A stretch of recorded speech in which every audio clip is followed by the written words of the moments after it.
Call to order, please. Thank you. I'd like to call the meeting to order, please. Councillor Margetson. If I could, I'd like to have a mover and a seconder to confirm the agenda, please. Councillor Maynard, Councillor Bailey. All those in favor? That carries. Disclosure of pecuniary interest and the general nature thereof. I know we have one declaration. Are there any others? Okay, Councillor Hirsch.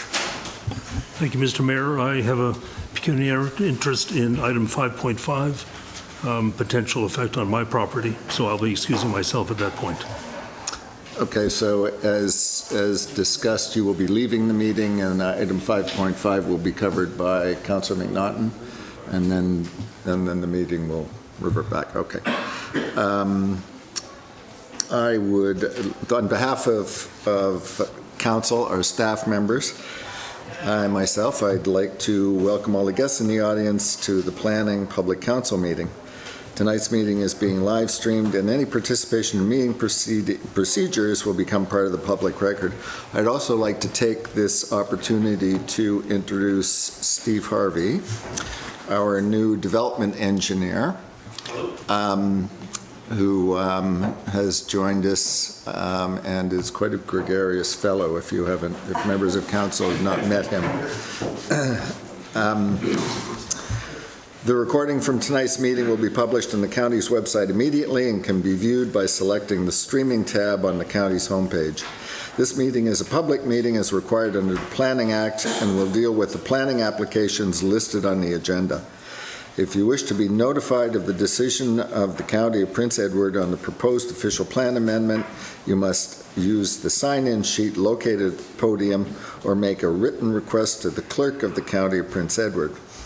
If a person or public body would otherwise have an ability to appeal a decision of the County of Prince Edward to the Local Planning Appeal Tribunal, or LPAT, but the person or public body does not make oral submissions at a public meeting or make written submissions to the County of Prince Edward before the proposed amendment is adopted, the person or public body is not entitled to appeal the decision to the Local Planning Appeal Tribunal. Deputations are limited to 10 minutes each. If there are no identified deputations on an application, committee will proceed directly to the recommended motion without a staff overview. The Committee of the Whole will consider and vote on each application separately, immediately following any staff remarks and comments from the applicant and/or any member of the public. Please note that there is a potential that matters raised at the public meeting may result in the written staff recommendation being amended verbally at the meeting. Motions that receive a 2/3 majority vote in favor of the staff recommendation will be approved and final at tonight's meeting. Motions that do not receive a 2/3 majority vote in favor of the staff recommendation will be referred to either the next Planning Public Council meeting if additional information is required, and determination will be made at that time if further public notice is required, or to the next council meeting for a final decision. Motions that defer a matter to a specific meeting or indefinitely shall be brought forward to a subsequent Planning Public Council meeting. As a matter of housekeeping, to exit the building in the event of fire, please use the stairs outside the door of the chamber here or the stairs off the committee room to the left. Please do not use the elevator. And if I could ask everyone to either turn off or mute cell phones. That moves us to item 4. If I could have a mover and a seconder to move into Committee of the Whole. Councillor Harper and Councillor Roberts, all those in favor? Councillor Hirsch, I'm turning the meeting over to you. Thank you, Mr. Mayor. This takes us to item 5, items for consideration. But first, I need to first I need to ask planning staff to confirm if public notice for today's meeting was provided in accordance with all Planning Act requirements. To the Chair, yes, all required notice has been given. Thank you, Paul. I also need to advise that the following applications which were advertised have been deferred and not included on tonight's agenda. The consent and rezoning file numbers B36-19 and Z38-19, A. Hillier Vineyard Incorporated, 18130 Loyalist Parkway. The second one is consent and rezoning files number B41-19 and Z41-19, Cindy Menzies, Evelyn McDonald, Shirley Mattinson, and the estate of Pearlie Guy Mattinson, 2A, 2B, Pitt Street. The third one, official plan amendment, consent and rezoning file numbers OPA 6-2018, B77-18, B78-18, B79-18, and Z65-18, 2443980 Ontario Limited, 88 Heritage Estates Drive, Part Lot 86, Concession 1, Part 9 and 10, 47R 1422, ST and TW PE 156283, Ward 4, Ameliasburgh. And finally, rezoning official plan amendment and plan of subdivision file numbers OPA 5-2018, number 78, Z64-18, and 13T18501, Rollins Investments, Inc., 13260 Loyalist Parkway, Part Lot 2021, Concession 3, Military Tract, Parts 1 to 7, 47R 8035, except Part 1, 47R 8530, ST HW 15896, HW 17128 in the ward of Bloomfield, Hallowell. So those 4 items are not on the agenda. So that does take us now to item 5, and item 5.1 is an application by Robert O'Hara from County Road 19. Does staff have any additional comments to make on this application? Through the chair, no additional comments. Thank you, Matt. Is the applicant and/or their agent present? And are you in agreement with the conditions of the approval? My name's Keith Watson. I'm acting as agent. I'm here with the O'Haras. We've read all the conditions and we hope to fulfill them within 1 year. Thank you, Keith. Is there anyone in the audience who wishes to speak to this application?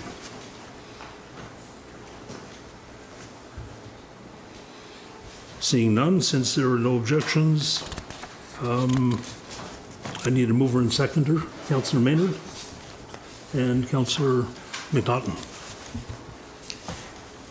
Thank you, Mr. Chair. This is a Maynard McNaughton motion that the report of the Development Services dated September 18, 2019 regarding consent file B6-19 and zoning amendment file number Z10-19 be received, that the consent file B16-19 Robert Dean O'Hara for lands located in Part Lot 9899, Concession 2, as in PE 45017 and Part 1 and 2, 47R 4873, except Part 1, 2, and 3, 47R 8463, Ward 4, Ameliasburgh, be approved subject to the following conditions, 1 through 11. That the zoning amendment file number Z1019, Robert Dean O'Hara for lands located in Part Lot 9899, Concession 2, as in PE 45017 and Part 1 and 2, 47R 4873, except Part 1, 2, and 3, 47R 8463, Ward 4, Ameliasburgh, be approved. Thank you. Any questions, discussion from the committee? Councillor St. Jean. Thank you, Mr. Chair. Through you to staff. On the key map, it identifies 4 previous lots. How long ago? Through the chair, the first 3 lots moving east to west were approved in 1989. The farthest one to the west was approved in 2012. Okay. So this would be the second severance. Okay, I just wanted to make that clear. Yeah. Thank you. Anybody else? Councillor Bullock. Thank you, Mr. Chair. Just have some concerns about this big parcel and the whole frontage is being divvied up. As far as landlocking that rear portion, are there any concerns that staff may have? Through the chair, which portion, there's no portion being landlocked, so maybe clarify? The retained area, pardon me. The retained area The has, 53.6, when you look at its frontage, so it comes down and then it swings east and then goes south again, because you've got those 1, 2, 3, 5. there's 364 feet of meters of That's right, frontage. but that's getting narrow. So there's no concerns with the shape as being landlocked or access to the retained lands? No, right now it's being farmed and it will continue to be farmed. Okay, thank you. If there's nobody else, then we'll take the vote. All in favor?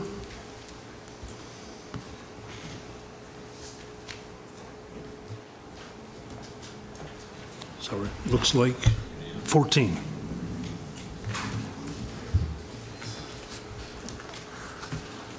Okay, so that's more than 2/3. That takes us to item 5.2. Sean Robinson and James Pounder, 274 Crows Road in Bloomfield, Hallowell. Does staff have any additional comments to make on this application? Through the chair, no additional comments. Thank you. Is the applicant and/or their agent present? Agents here. Colin Pender representing the sellers. And you're okay with the conditions? Okay with all the conditions, correct. Excuse me, Mr. Chair, if he could, the gentleman could could come to come the to the podium, please. Sorry. podium and also sign the sign-in sheet, please.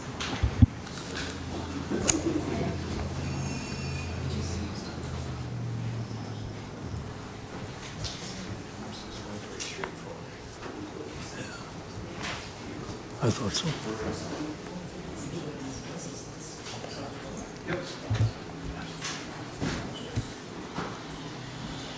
Is there a spot for my signature? No. Okay.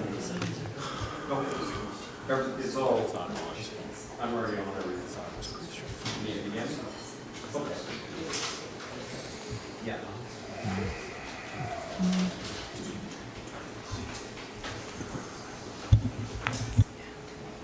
Yeah, I did drive by. That was fine.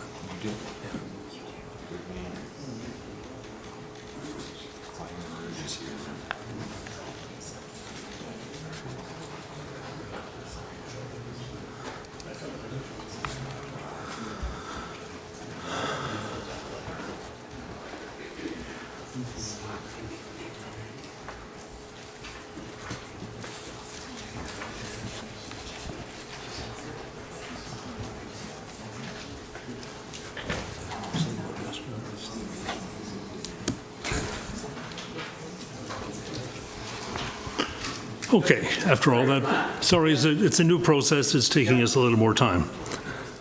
So you have no problem with the conditions? They're all very good, yeah. Good, thank you. Is there anyone in the audience wishes to speak to this or have any issues?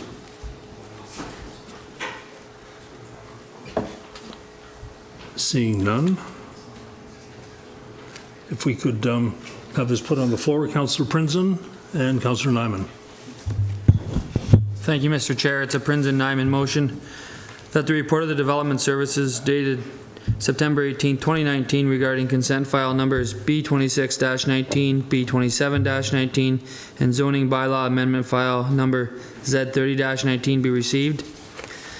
That consent file numbers B26-19 and B27-19, James Pounder and Sean Robinson, for lands located in Part Lot 21, Concession 2, north of Black River, as in PE 154166, Ward 2, Bloomfield, Hallowell, be approved, subject to the following conditions, 1 through 11.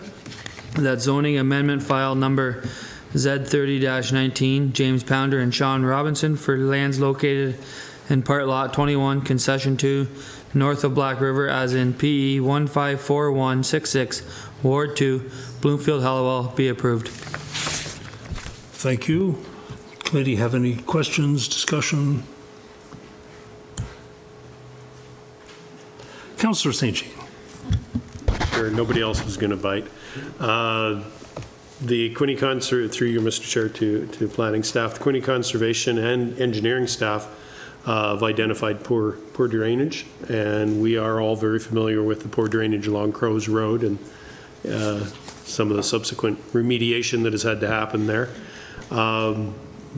Maybe explain to us the steps that are going to be taken here to, Quinte Conservation has identified it. How is it going to be addressed by the applicant? Through the chair, condition number 6 requires that the applicant provide a drainage plan to the satisfaction of the director. And so that is how we intend to address the drainage issues.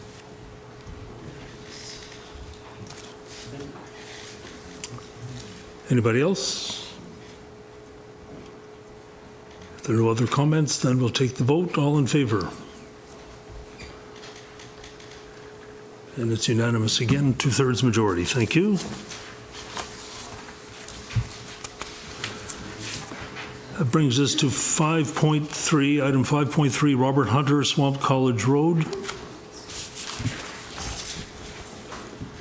Does staff have any additional comments to make on this application? Through the chair, no additional comments. Thank you, Matt. Is the applicant and/or his agent present this evening?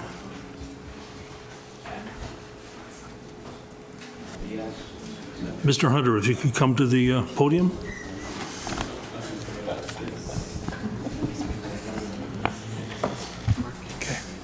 They should all be in order. Another famous John Henry, I know. We just know who's here.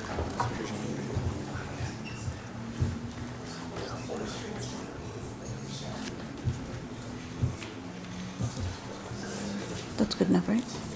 Maybe your address. I don't know what the hell my address But is. yeah, We have in your application. Well, okay. okay. And this is just, I'm saying the same thing.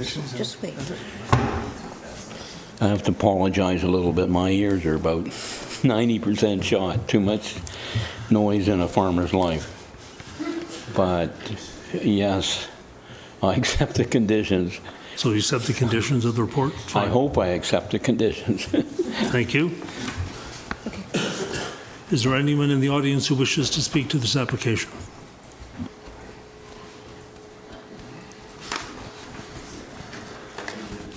Seeing none, then could we have someone put this on the floor? Councillor McNaughton, Councillor Margetson, and Councillor McNaughton. This is a Margetson-McNaughton motion that the report of development services dated September 18th, 2019 regarding consent file number B34-19 and zoning bylaw amendment file number Z36-19 be received. That consent file number B34-19, Robert Hunter, for lands located in Part Lot 7, Concession 2, Part 147R 2095 and Part 147R 2222, except Part 147R 2282, Ward 7, Hillier, be approved subject to the following conditions, 1 through 11. That zoning amendment file number Z36-19, Robert Hunter, for lands located in Part Lot 7, Concession 2, Part 147R 2095, Part 147R 2222, except Part 147R 2282, Ward 7, Hillier, be approved. Thank you. Does the committee have any questions, any discussion? Councillor Bullock and then Councillor Maynard. Thank you, Mr. Chair. For staff, it's more a question about the future rather than this application. So when a piece of land gets severed and then joined with another piece of land, which is what's happening here, how does that affect the future severance of that new consolidated piece?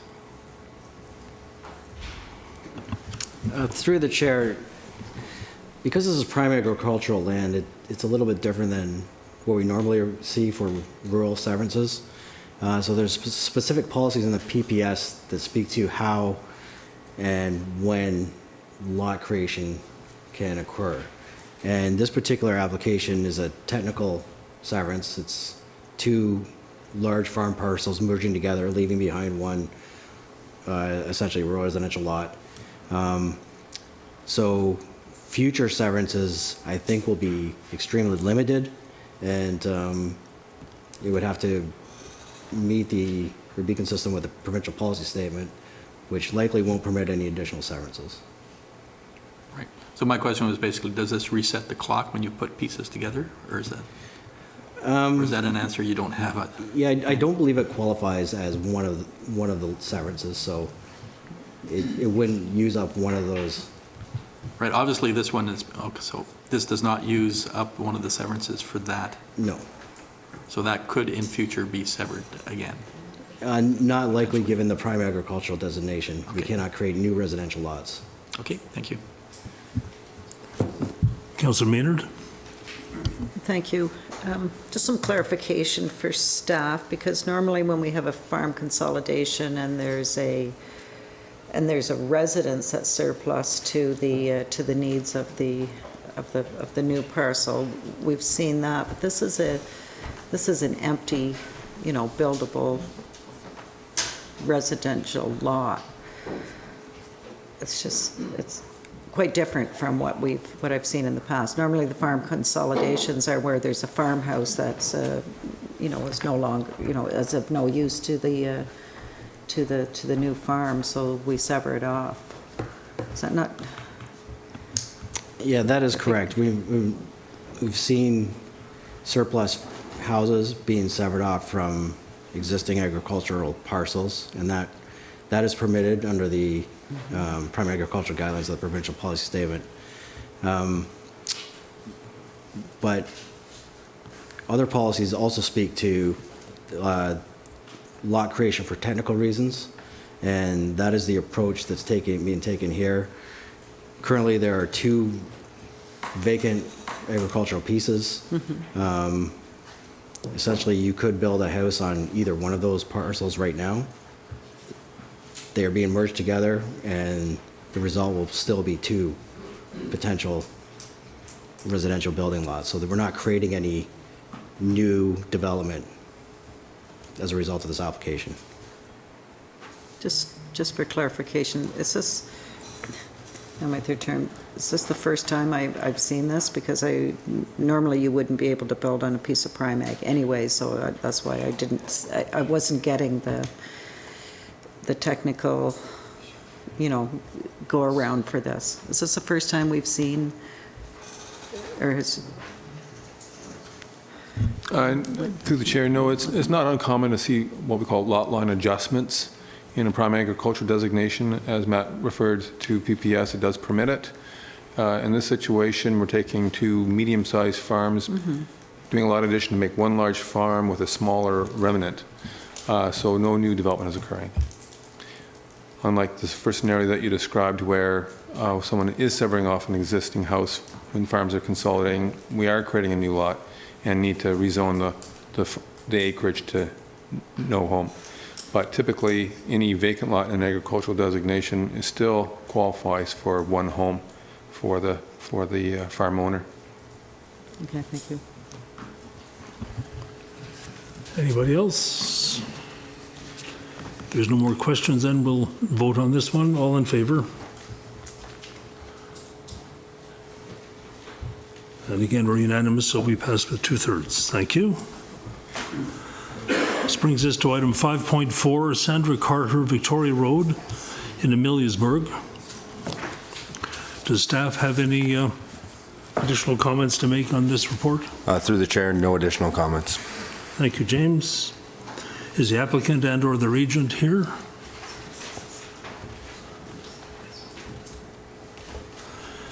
If you'll fill out our little form for us, please, and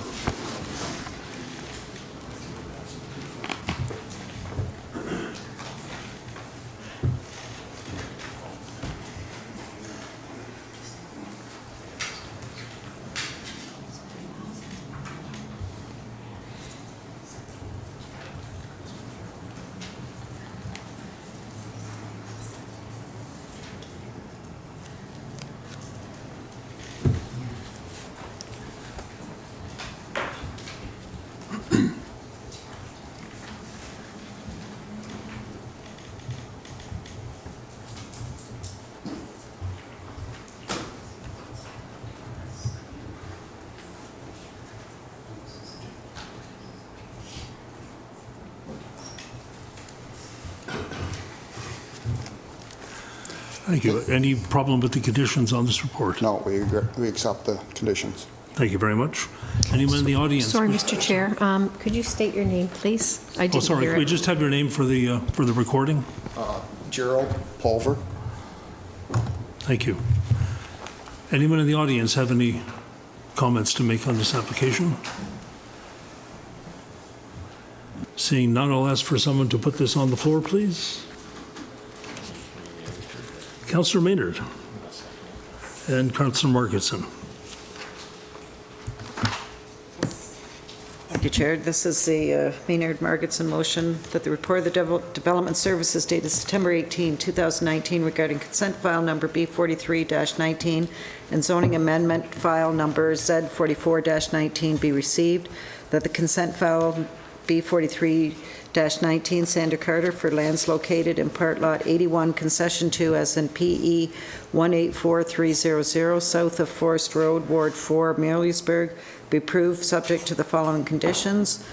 1 through 9, that the zoning amendment file number Z44-19 Sander Carter for lands located in Part Lot 81, Concession 2 as in PE 184300 south of Forest Road, Ward 4, Ameliasburgh, be approved. Thank you. Any questions, comments, discussion? No. Councillor Bullock. Thank you, Mr. Chair. What is the minimum frontage for severed parcels? Generally, we use a minimum frontage of 60 meters, but it can differ. And for this case, because it is a farm consolidation surplus and it's in the prime agriculture designation, we went with a lesser frontage, but we are ensuring that there is services through, we are ensuring through condition of well that there is proper services, and that, so that shouldn't be an issue. Just a follow-up? Follow-up? So you say shouldn't. It will not be an issue, or should Well, not be an issue? as long as the condition, they make sure the condition is satisfied. Okay, thank you. Anybody else? If there's no more questions, then we'll take the vote. All in favor? And again, we're unanimous, so more than 2/3. And this is where I have to leave you and put you in the hands of Councillor McNaughton.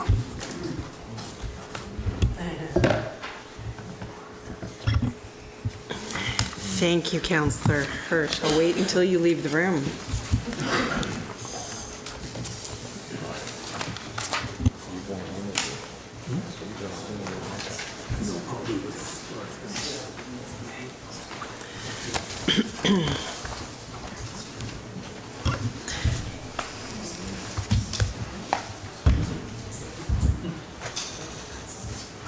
Oh, thank you.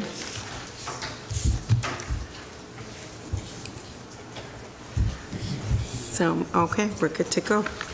Now that we've got rid of Councillor Hirsch, we can move on to item 5.5. No malice intended.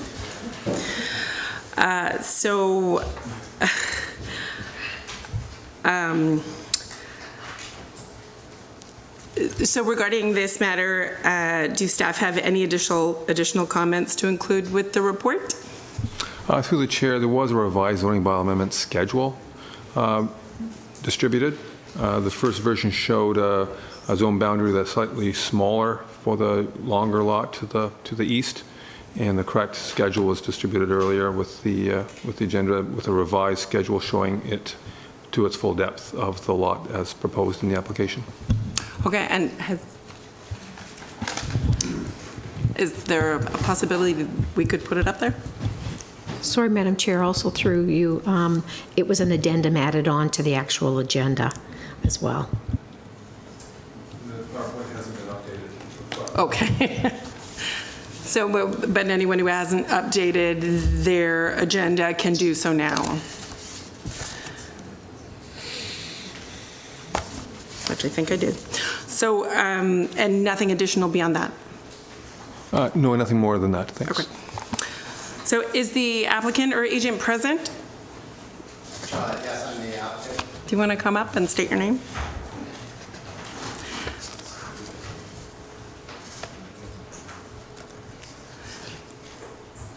Hi, I'm Tom McElvain. Hi.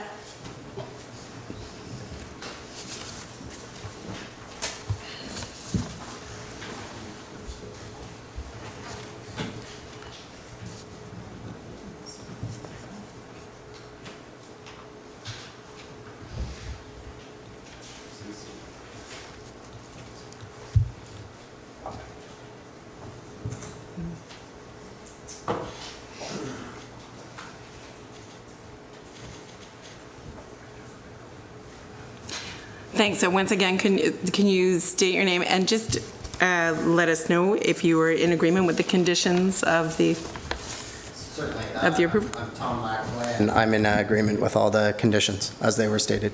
Thank you. Is there, at this time, is there anyone in the audience who'd like to speak on the subject of this application? You can have it. Thank you. Do I have to write my name somewhere here?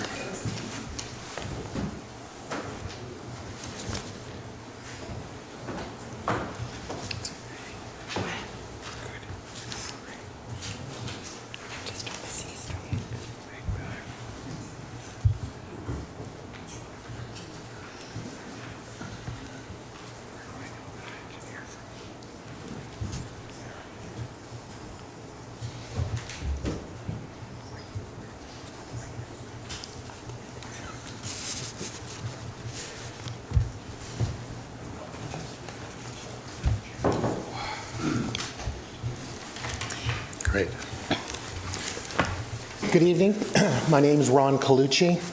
My wife Gail Jessup and I own the property at 2080 County Road 1, which is very close by to the subject property. Thank you for allowing me to bring our concerns to you on this very important matter. I have two main areas of concern. My first one is probably the lesser of the two, but it relates to residential density. 6 years ago, we bought here thinking it was going to be a rural home. It's now become much more urban. An additional home 2 lots west of us at 2100 has been built. 2 more homes were built at Matthew and County Road 1, which are not yet occupied.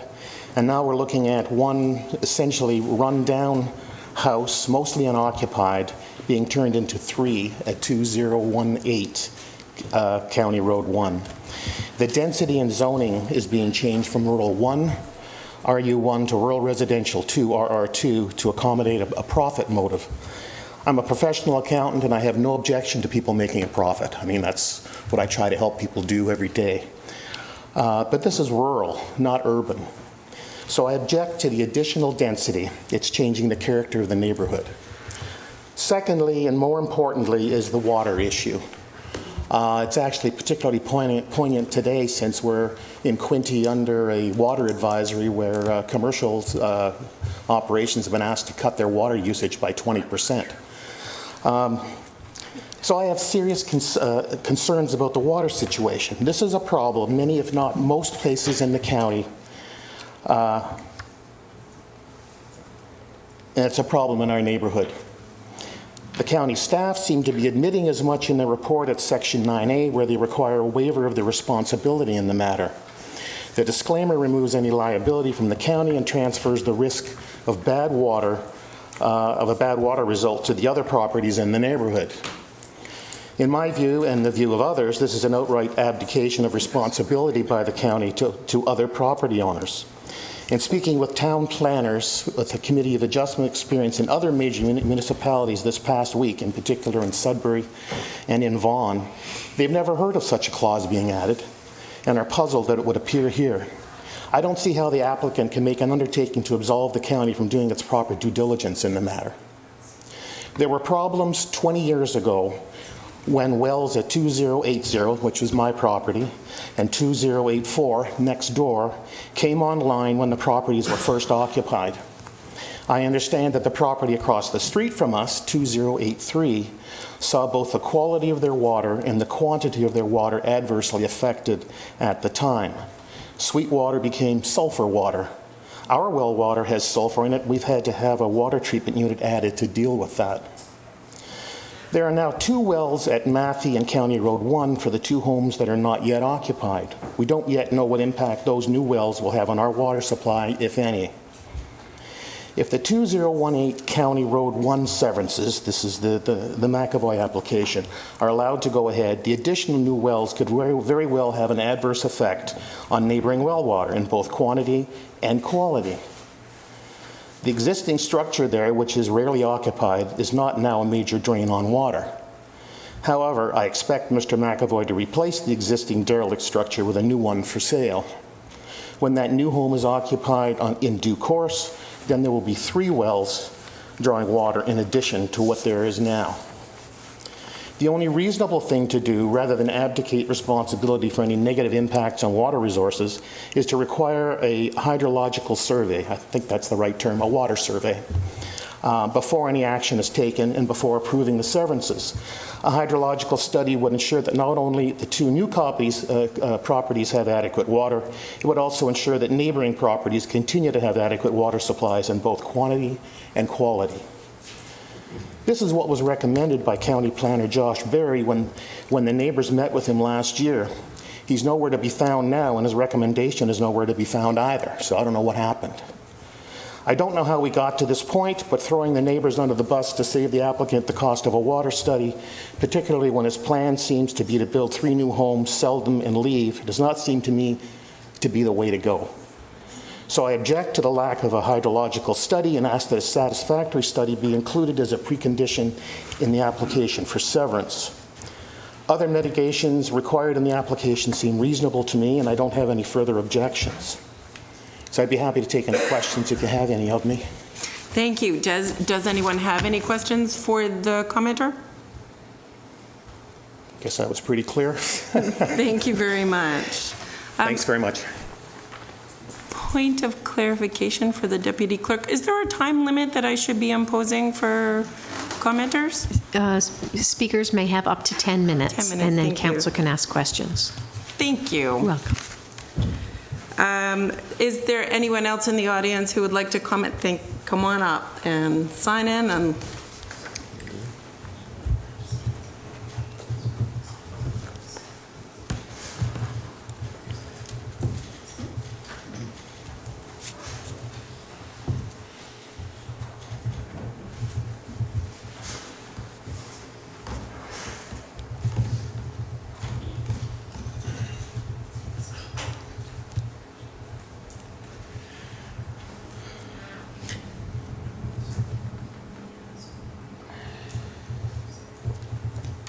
thank you. And if you're ready, you could state your name for the record. My name is Joe Martin. My address is 2060 County Road 1. Myself and along with my wife Carol Love own the neighboring property at 2060 County Road 1. We do have a concern about the viability of adding more wells to an already problematic area. We had a site visit with County Planner Josh Berry, who concluded that he believed that a hydrological investigation was needed, and we all expected that would be included in the staff report. Paragraph 3 on page 5 of the staff report says, the general area is developing to a residential density that normally triggers further hydrogeological investigation as per guidelines from the Ministry of the Environment, Conservation and Parks. However, mitigating this issue is the proposed placement of wells with good separation. With this extent of separation, potential influences among wells and septic systems is not anticipated. As a condition of consent, a plot plan is recommended to be deposited showing the separation of wells as discussed with staff. The required well certificates in turn will need to reflect the accepted plot plan.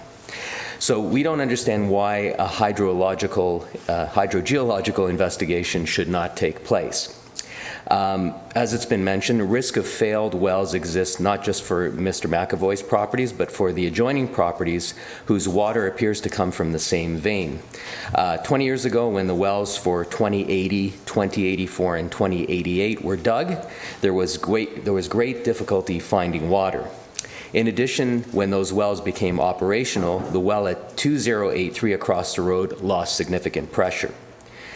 We feel, therefore, that testing must be done to ensure that neighboring wells are not negatively affected. We note that condition 9.8 of the staff report makes a special mention of the county not guaranteeing the water source and making a special provision about possible impact of one well upon the others. This clause, however, does nothing to protect the neighbors from negative impact. Consequently, we oppose the application as currently drafted and at a minimum insist that a hydrogeological investigation be carried out to verify that the neighboring wells would not be negatively impacted. We thank you for your opportunity to address this matter. Thank you. And if you have any questions for me. Yeah, he said what I was going to say. Any questions? Okay, thank you. Thank you very much. Are there any other members of the audience who would like to speak to this? Yes. Come on up. Sign in. Ready?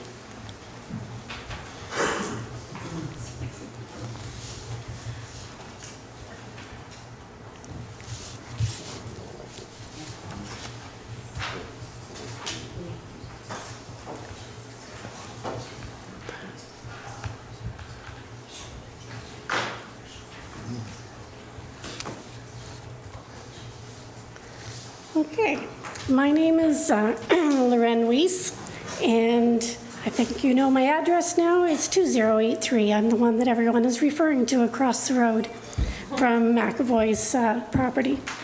Both Mr. McAvoy's property and my farm are originally cherry and apple orchard. We required a lot of water, but this water was piped in from a quarry on 62.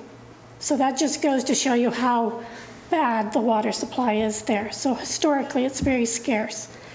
Our house well water was clear and good tasting. Our barn well water was clear and plentiful. We watered 100+ head of sheep at one point in time. 3 lots were severed prior to our purchase across the road. And then, before we knew it, there was blasting going on, and wells were blasted. And now, once the houses became built and online, we have sulfur in our water, major sulfur, and in the barn, the water is almost unusable, and it goes dry every summer. There's no way we could ever water 100 head of sheep now. We went from 5 families in this area of water to 8, and now potentially 10 on the same area of water. If Mr. McAvoy chooses to become a part of our little community, he should be aware of lifestyle restrictions of potential sulfur water and dry wells if the water history is ignored. To not do a hydrogeological study in light of this information would be irresponsible. Also irresponsible would be to allow blasting of any wells in this area, because that's going to shift the whole dynamic. That's the water issue, and I think it's been addressed by my other neighbors very well, but I have a couple other points that I want to make sure I mention. I've been addressing the traffic committee meetings, and I want the planning department and the traffic department to start communicating. If we have 2 business entrances, 16 home entrances, 9 used farm entrances, and now 2 potentially more in the area from Matthew Road to 62, which is approximately 1.5 kilometers. Because of obvious density with vehicles in and out of these entrances, the county needs to take more seriously the situation of speeding, dangerous passing occurring on this area road just before that stop sign on Highway 62. Implementation of reduction of speed limit and or no passing zone should be a priority. And I think that's pretty obvious with all the accidents we've had there within the last 2 months. It's been horrendous. Also, I just want to make a little bit of a comment. The Council and Planning Department should seriously consider the constant erosion of the identity of Prince Edward County as an agricultural community. As each rezoning from agriculture is approved, no matter how small, it contributes to the gradual decrease of the importance and existence of agriculture, which is the identity of the Prince Edward County. The Council's mandate should be to balance the preservation of the county identity and tendency to be exclusively a retirement tourist destination should be avoided. Thank you very much, and I think. Thank you. Are there any questions for the speaker? No, thank you very much. Thank you. Is there anyone else who would like to comment? Okay.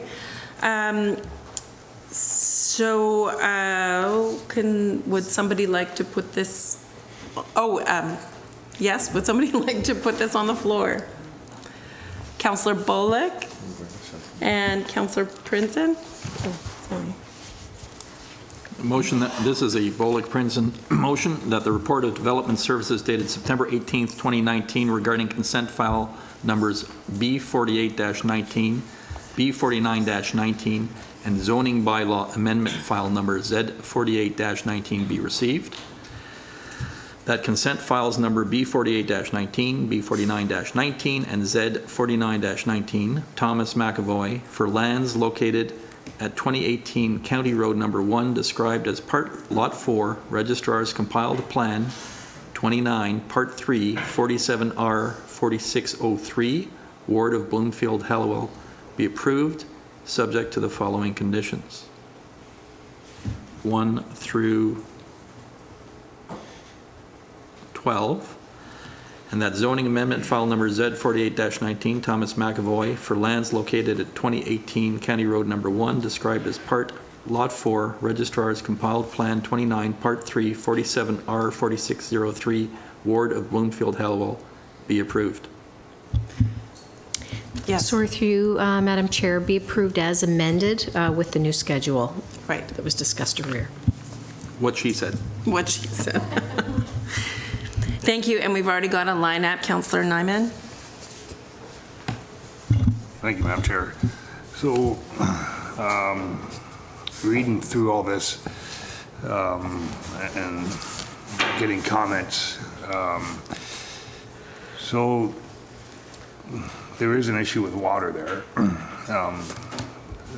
So I have a couple questions. Was there ever a study done on the water in the area at any point, either to another severance?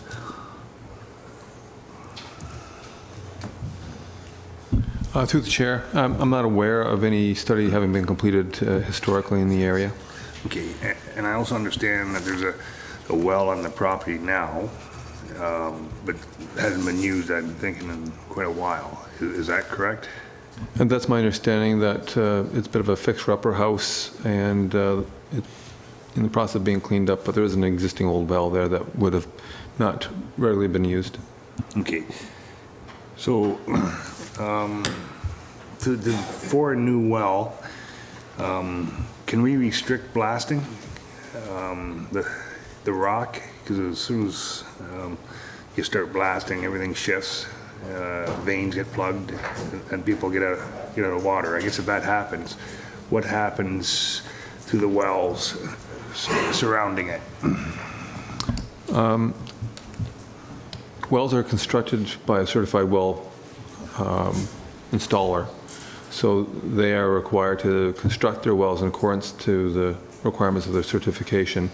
I understand that blasting of wells is strongly discouraged, if not even not permitted anymore by the certified well installers. But I can't confirm that. That might have been, but my understanding that was an old practice and it's now discouraged. Okay, so I'd like to make a motion, but I'll let other people talk first. Okay, so next, Councillor Maynard. Thank you, Madam Chair. Well, first, I have a question as to when the addendum was published, because I don't know whether I'm looking at the current version or whether I am not looking at the current version, and we don't have it up in front of us. So what date did the addendum, or what time did the addendum change, right? Because we're all looking at our iPads here that we may have downloaded. Through the chair, I can assist. You can see the lot shape of the severed lots in the key map. The zone boundaries are simply reflective of those lot lines. No, my question was, when was the addendum public? Like, when did the addendum go out?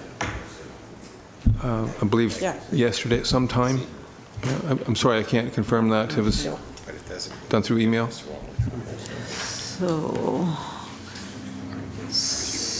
So it's the jog in the land, like there's no pointer, I just don't know whether what I'm looking at is what you're saying what's refer to up the here is sketch. not the addendum, right? No, this is the key map. It's accurate in terms of dimensions of the lots. And the rural residential zones are, as in the bylaw, that's one lot, of course. This is the second lot. And the zone boundaries for the respective RR zones are simply consistent with those lot lines. The reversion for this lot, the long lot, is shown here, and it's too short and does not reflect the lot. This is reflective of original proposal before the building envelope and walls were encouraged to locate further back in the lot. So. Okay. Yeah, no, it's maybe the. So now the zone boundary simply goes all the way to the back, reflective of the key map. Okay. My second question is now that sometimes when we have numerous people make comments, then that will trigger an overview, because the questions really are on the specifically on the hydro G, and then the the loss of the rural sense by having a greater density and perhaps houses behind houses. Sure, I made some notes, and I can maybe address some of the comments that were, or concerns that were raised, if that suits the chair. Paul, can I address them? Can I respond to some of the comments that were made, because there was some incorrect information that was presented? Madam Deputy Clerk, is that okay? I'm the applicant. Yes, that is okay. Shall I let? He must come to the podium, please. Okay. Chair, can I ask for a staff overview at this point? Because now we're spending even dollars for staff here. Just very short. Very nice to meet the rest of my neighbors today. Thank you all. Wish them no ill will.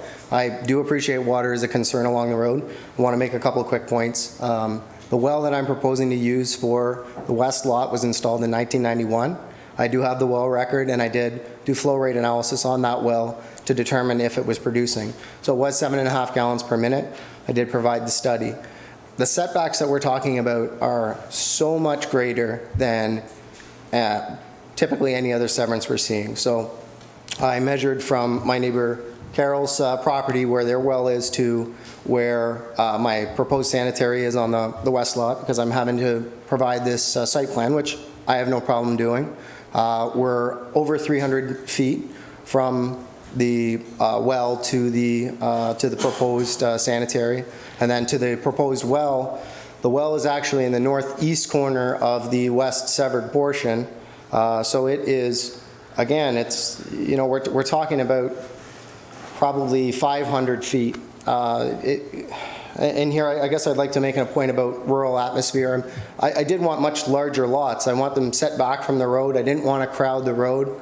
I mean, I do appreciate that all the properties to the west of me are lined up, and they're fairly densely packed. So, I mean, I can appreciate they don't want somebody on their shoulder, and that was never my intention. So I'm dealing with some pretty substantial MDS setback requirements for both the barn across the road from me and my neighbor to the east, and I'm happy to do that. If they ever want to put animals back in those barns, I don't want to be the person that's restricting them from doing that.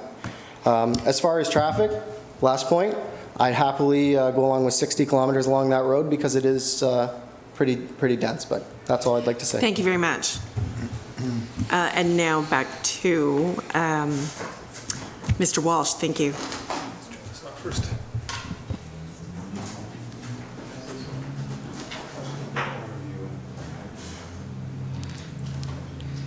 Through the chair, I think Steve Harvey would also maybe add, but I'll just touch on the points first, you, yes. and then I'll pass it over to Steve, if I may. One reference was to the standard condition we have in the report talking about disclaimer, essentially the agreement with the county that the county accepts no responsibility for the future productivity or quality of the well that's constructed. So we obviously ask for a condition that the well be constructed and produce a minimum of 3 gallons per minute, but we don't know what that well is going to do a year from now or 5 years from now. So that agreement is simply something we have on every consent where a well is involved. It's not unique to this application. It's simply our saying that we're not guaranteeing the water supply past the point at which we get that initial well report. In terms of density, yes, the MOE, Ministry of Environment guidelines, can't cite the number offhand, the title, but there is a provision in their HydroG guidelines saying that through consents, when the consents achieve a certain density, that it would be wise to have some hydrogeological investigation. That density is at about over 5 lots, and when that density is around 10 acres. So we did discuss doing a HydroG for this because it was moving into that neighborhood. However, when I've dealt with hydrogees in the past and hydrogeologists in the past, once you get into lot areas of 1.5 hectares or more, the concerns generally fade away. Frank Crossley is probably now retired from MOE, but he really felt at that point he no longer had concerns. It can still be concerned depending on where you put your well and septic. You could have deep lots like this, but if you put them at the roadside, right beside the neighbors, and the previous severances on Matthew Road, for example, I observed just that, a well being put in right beside an existing well. I was a little bit discouraged by that, but that's beside the point. Here, we're asking for a plot plan to avoid anything like that. So through good separation of wells, good separation of well septics, we feel we can achieve what's intended in terms of potential influence on each of those facilities. And I'm borrowing on experience there in recommending a plot plan, but I also conferred with Quinte Conservation and before naming them in the condition that they also be party to resolving that condition. In terms of the density as well, the official plan regulates density by way of the maximum of 2 severances on any parcel since 1998. I know council is very aware of that, but that's the only real regulating mechanism for density. There could be other options, alternatives when we consider the new draft official plan that I hope to have before council in not so distant future. But currently that is in the current plan and is proposed in the draft plan. Thank you. And just in terms of the entrances, again, it relates back to residential density. And I think we'll see in the draft plan there's a reference to a corridor control bylaws and plans. We also see that there's the master transportation study that's being undertaken. This will address some of those issues in the future by hopefully regulating what can be considered safe separation distances of entrances, particularly along the high volume, high speed corridors such as County Road 1, County Road 2, Highway 33, County Road, Highway 49, etc. Thank you. And now, Mr. Harvey had something he wanted to add to. Thank you. Just in parallel with Paul's comments, and I know that it might help the council to decide today, so maybe I can give a little bit of my expertise on wells. And so there's a misconception where underground the water table is like a stream or anything like that, or it's easily affected. The way that I see a water table underground is more like Lake Ontario. So if you were to put a well, in Lake Ontario and start pumping, would it affect it greatly? I'm not saying it wouldn't, it would. But if your well is very close to the neighboring well, then you'll see an adjustment.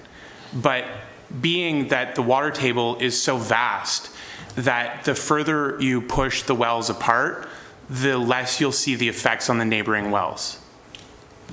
Thank you. And next we've got Councillor Prinzen. Thank you, Madam Chair. Just a couple things. Back to the point number 9. It just seems a little more invasive in this application than in maybe the other ones. Wondering why that is there, because it seems to me like we do know there's a water issue, so that's why we'll make this bold in here. And the second thing I have or wondered about is the 3 gallons a minute. Is there a month or like a season, I guess I should say, as to when? Because like 3 gallons a minute right now is probably maybe will happen, maybe won't happen. But we know that if you do it when it's wet, obviously you're going to get it. So is there a timeline when that can be done, or is that just by luck of the draw? Through the chair, good questions. On the first one, condition number 9 is a standard condition that we just apply every time we ask for a well, just to make sure that it's clear that the county is not taking responsibility for the future performance of that well. And on the question of the seasonality of when that well is constructed, well, we heard not too long ago under the Greer OPA that it can vary by 1.6 meters from within a given year from season to season. But no, we don't specify the season.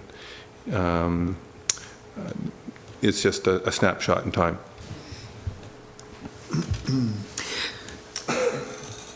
Thank you. And Councillor Bullock is next.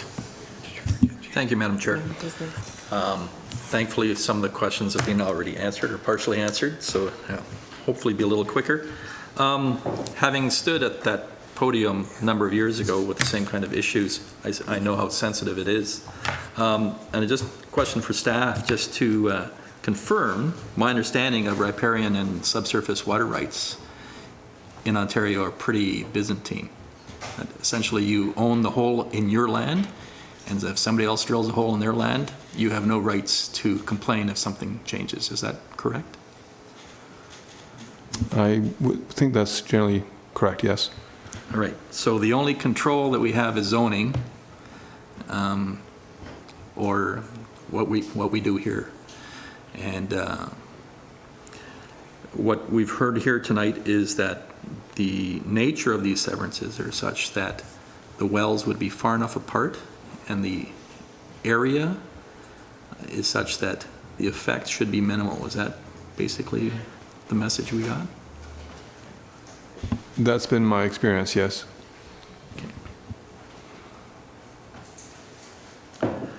If I may move on to I've got 2 more points. Yes. If I may. Go ahead. Looking at this map, it's a mess. What's the future of those 2 road allowances? Do we have is there a plan? I'm not aware of any plan to close that road allowance, consolidate the 2 pieces into one parcel. I think the applicant would be motivated to do so. But there's no prohibition for the applicant neither to cross that road allowance and access that other parcel.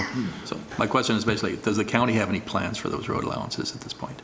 Oh, excuse me, I'm sorry. No plans that I'm aware of. Okay. And one thing that you brought up already, I just wanted to bore down on a little bit, is this idea of corridor and entrance control. We have county-wise 2 main north-south corridors, 33 and 49, 62 being provincial, of course.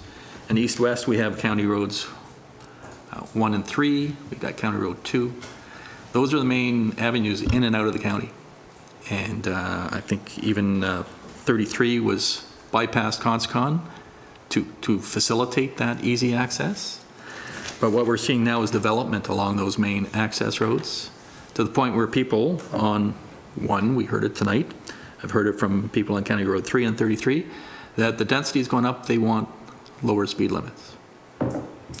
So I would encourage staff to actually bring forward a corridor control plan so that we can figure out a solution before we plug up our main access roads and it takes 3 hours to get from Carrying Place to Wellington. Thank you. Next, Councillor Forrester. Madam Chair. Paul, I'd just like to go back to what Councillor Prinzen was talking about, and it's one of the conditions that we have for the 3 gallons a minute. And a lot of applications coming forward now, water is a big concern. We've seen with the Greer pit last week. And I know there is no condition of what time of year, but if I was digging a well, I would dig one in the spring. Can we put a condition in that basically says that wells will be dug and tested from, I don't know, August to mid-October? And we did do this with the Greer's pit in a certain way because there was such concerns over water fluctuations, up to 1.5 meters difference, that we asked him, and as a condition which he accepted, was to put a monitoring well in so they would never dig below that 1.5 meter level. So why could we not, as conditions, I know it's a standard condition in almost every application, just says we have no responsibility, but you have to have 3 gallons per minute. So, and this has to be fulfilled within 1 year, but that has to be fulfilled, that condition, in between the months of August and October. Is that a possibility? Because I think a lot of times as we see this, one of the biggest concerns is water and having continuous water.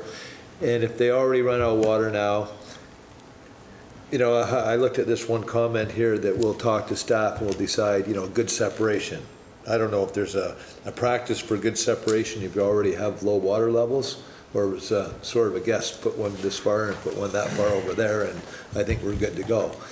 So I guess what I'm looking for, as we move forward, not just for this gentleman here, because this is one of many that we've seen, is that can we start asking that as we dig wells, because it is becoming a big concern, that they just can't do it at the best time of year. Let's pick the time out when we have low water levels, and if they can't produce it in the summer, then we probably shouldn't be putting services in place. So I'm asking you that, and then I'll wait if we add that in as a condition.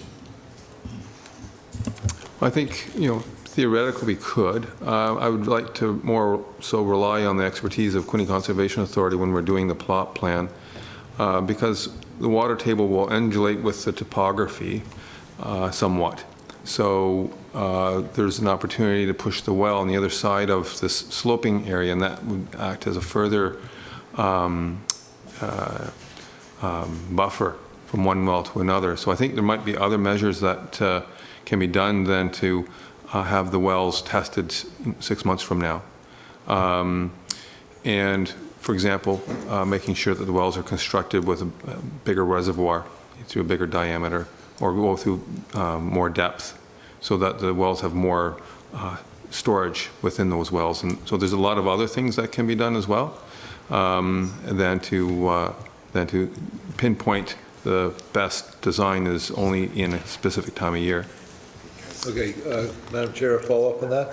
Okay. Yes, go ahead. So if we just pass this the way it is right now, we're going to assume that Quinte Conservation and planning staff are going to work to make this happen. And we won't see this. This will be done, gone with, and we'll hear people complain about it, they have no water.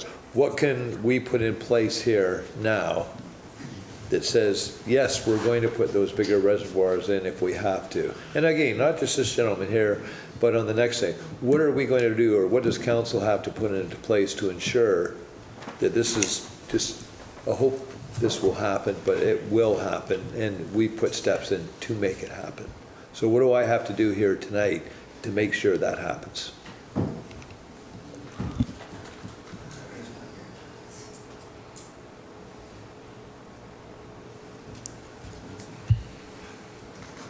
Well, I guess as staff, I have to rely on the recommendations that we've made, and I feel a good comfort level with the lack of influences of the wells onto other wells, particularly with Conservation Authority needing to be satisfied. If the Conservation Authority is not satisfied in our dealings with it, then we could ask for further measures at that time with further testing and with specifications in terms of depth of the well.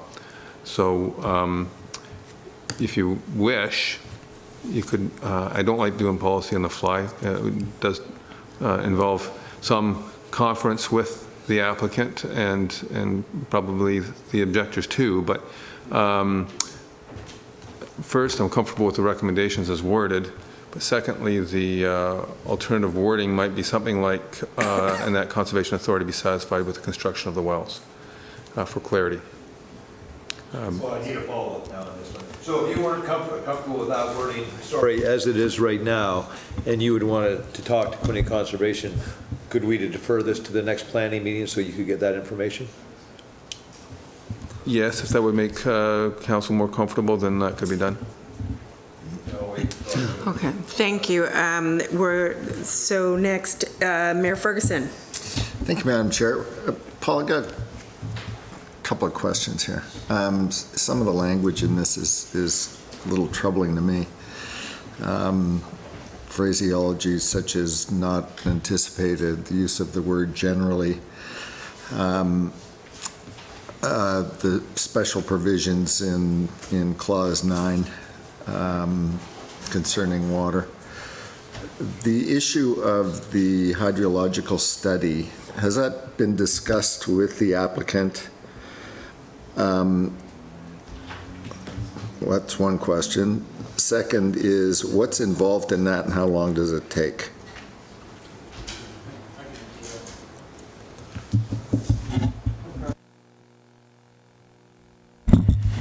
So first off, I don't think it's a hydro-G inspection that we would want.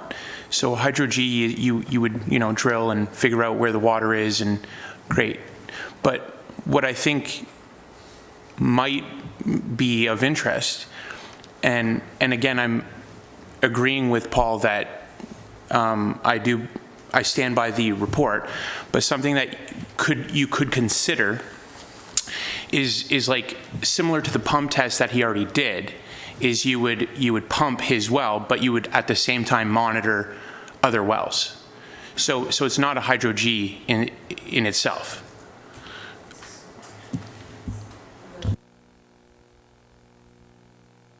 Just to supplement that, a number of years ago I developed some small-scale hydrogeological guidelines, and with Mark Boone of the Quinny Conservation. So we have small-scale hydro-G guidelines that have been operational for a dozen years or so. So I would refer back to that. But it is, as Steve has described it, that you basically watch the drawdown of a couple other wells. And normally about 3 wells are involved. But again, it's going to be to the determination of the hydrogeologist. Sometimes it's more than 3 wells if they're feeling that the groundwater isn't being accurately characterized.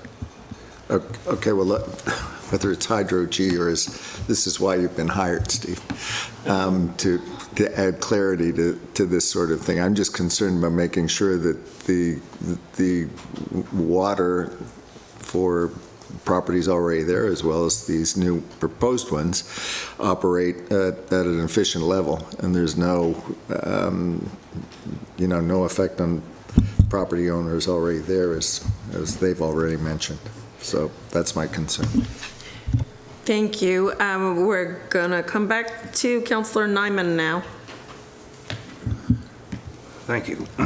So even though we've had good explanation, I still am not convinced with that, because I know a bit about water myself. So I'd like to make a motion to add a condition in there for the study of the water, because once you lose water, when you open that tap and there's no water and you're in the country, you're done. So we got to make sure everybody has water. So the motion is to add another condition for the study of the water.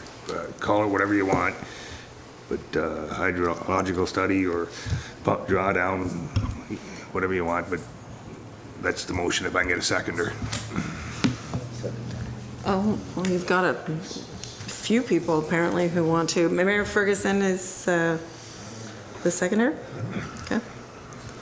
So then, are you looking for what Mr. Harvey was referring to?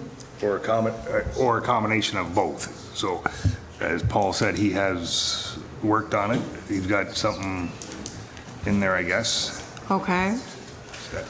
And Councillor Maynard, do you want to add something to this discussion? Okay. Okay. on that vein, and sorry, it's on the same vein, and we'll touch on the amendment. First, I'd like to say I appreciate people that have low water in the country, because we know what it's like. If your well's dry now, it's not going to get any better with this place. But that being said, the applicant still has, he still has a right to some severances. And just for clarification, like Quinte Conservation isn't actually going to be testing, they're not going to be approving wells, but I think what we're looking for, I think the term is a scoped hydrogeological report, because I think it's really important that if we're going to put this condition on, that we know exactly what it is that we are asking for and what we expect to get out of it. I mean, I know that they do those smaller scoped hydrogeological reports that are not.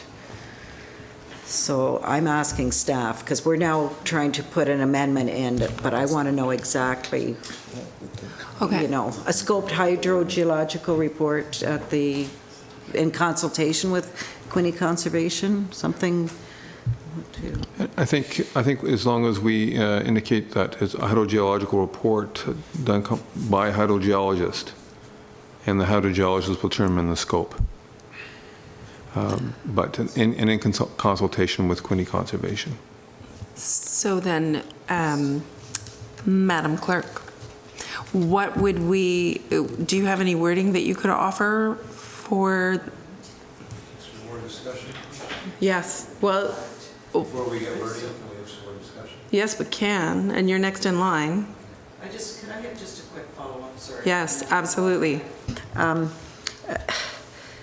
So I still think that is too vague, because if you say hydroge report, that can be very expensive. I think we need to determine how far, what kind of distance, to ask an applicant to do a full hydroge study, I want to make sure that they're not unnecessarily affected, but a full hydroge study is probably one step, and that's going to set a precedence for rural severances that we probably don't want to have. Can we refer this to Mr. Harvey for comment, or to Mr. Mr. Walsh? What's up? Well, this is what staff has wrestled with in terms of scoping the hydrogen. And we do rely on Mark Boone at the Quinte Conservation Authority for that. And typically before we do any kind of hydrological study or initiating one, we have essentially a project kickoff meeting so that the person doing the study knows the terms of reference of what the expectations are and what the issues are. So that will tend to determine the scope. So in this case, probably want to see a pump test of a well on the subject properties and monitor the drawdown of at least 2 other adjacent wells. And depending on the variation, the drawdown will indicate the degree of connection in the groundwater table. But I say it can be a minimum of 3. So yeah, it can get challenging. Councillor Forrester?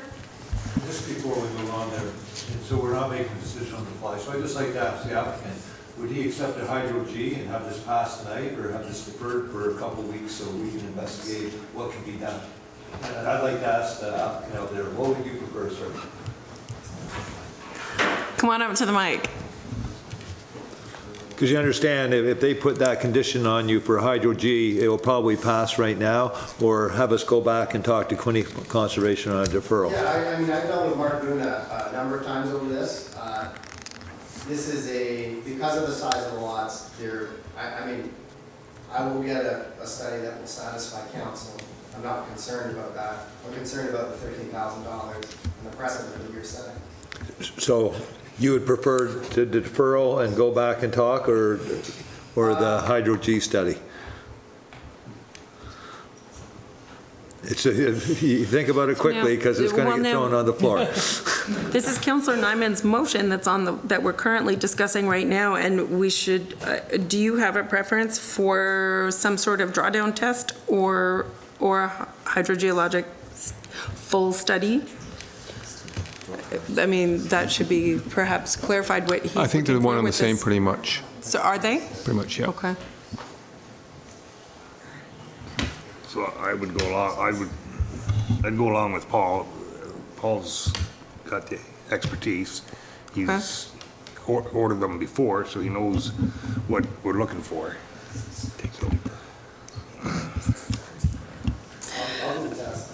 Okay. So, well, we've got Councillor St. Jean next. You should get in on this, mister. Thank you, Madam Chair. Do we really know what we're asking for here? What our expectations are of the applicant? I'm not sure. I'm going to be completely honest. I think more discussion needs to happen, and also I think it's highly unfair of us to demand a short notice answer from any applicant. I respect what Councillor Forrester was trying to do, but I wouldn't want to be the guy in front of that podium going, yeah, I want to spend 10, 15 grand. I'm sorry, that's not fair to anybody. But and I know you have a motion, Madam Chair, on the floor, but I would rather refer this entire matter back to staff for proper discussion as to what the proper step would be. What is the right process? Hydro-G, full Hydro-G, a scope, whatever. So I'm going to put that motion on the floor, and I know that will override Councillor Nyman's motion to refer back to staff. I don't think we can yet. So if we've got, I think we have to deal with one before we deal with the other. Motion to defer would. And if that's necessary, I will, please. Oh. So we, in the spirit of, we should probably vote on the motion to amend unless the two councillors are willing to pull their motion and do a deferral. So it should be dealt with first. It does. So I would pull that motion if Councillor St. Jean's going to defer it. Yes. Yes, you will. Through you, Madam Chair. I believe Councillor Forrester was going to put a deferral motion on first. So if the if the mover and seconder then are willing to withdraw that motion, you could deal with your deferral.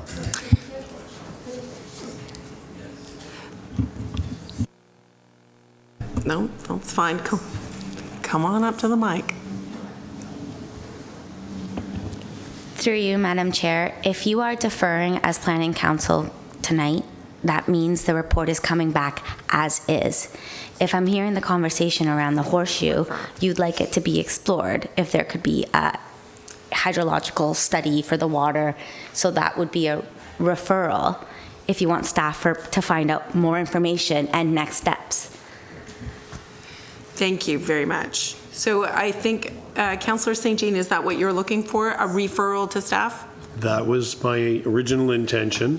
Thank you. And since Councillor Nyman has pulled his motion, I guess the referral stands, Okay. right? So, and Councillor Forrester, just did need you a want a seconder. second to this? Yeah, sure. Or second this?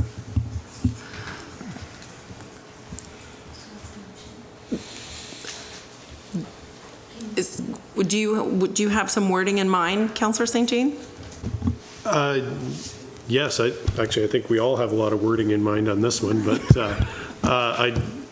basically that it be referred back to staff to further explore the hydrogeological or other options with regards to the potential water issues on.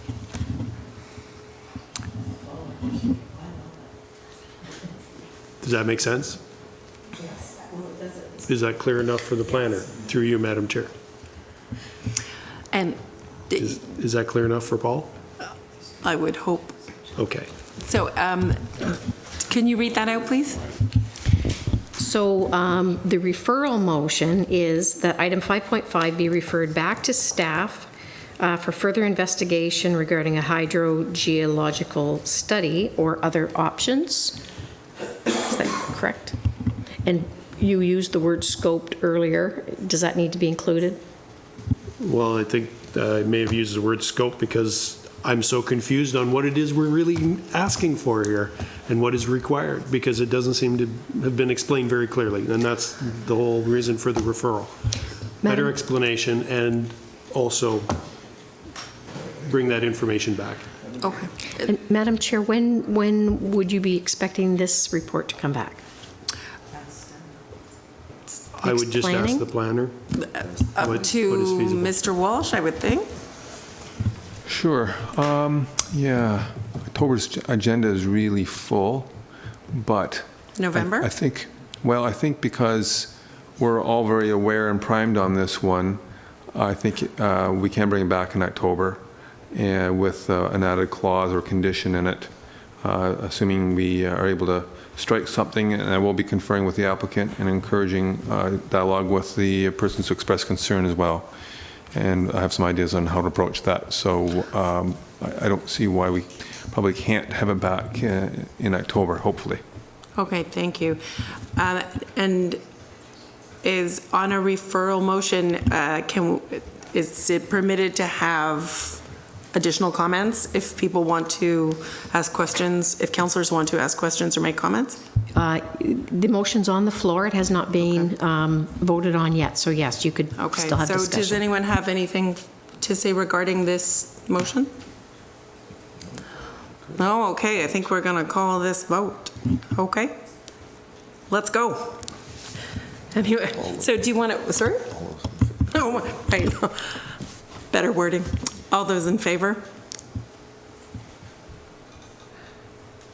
That carries.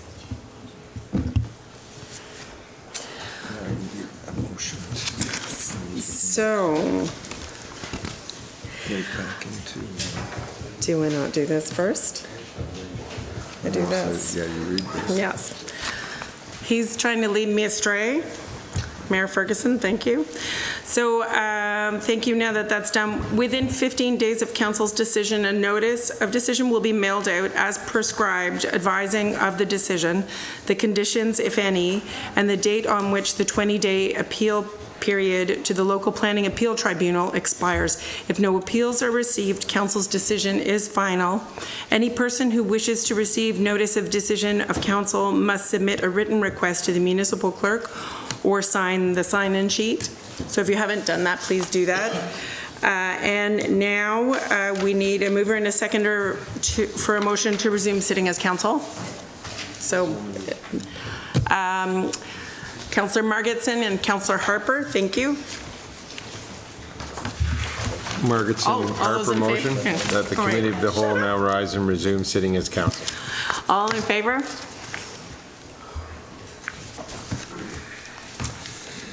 Thank you. Thank you, Madam Chair. It moves us to item 7.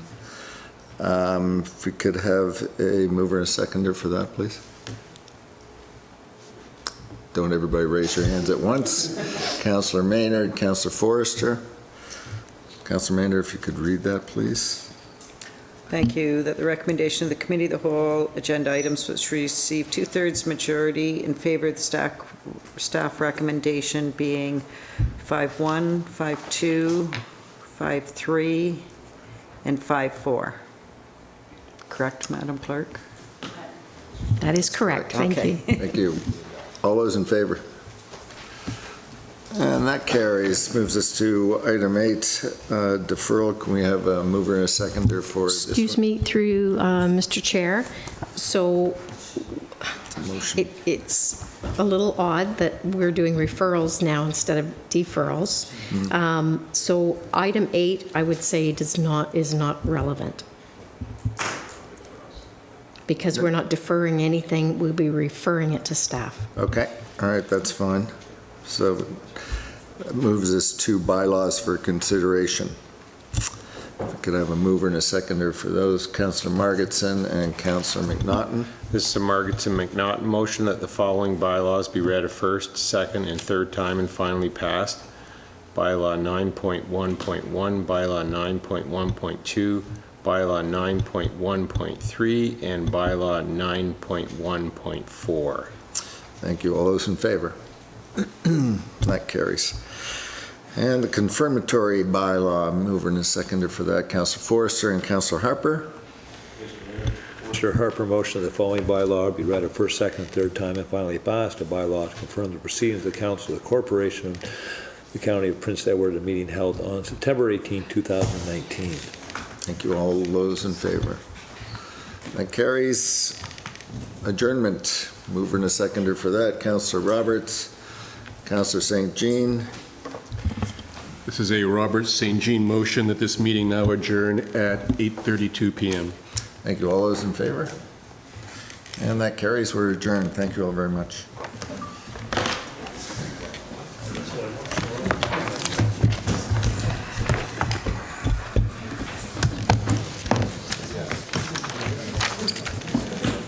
There's a photo shooting of Justin in black.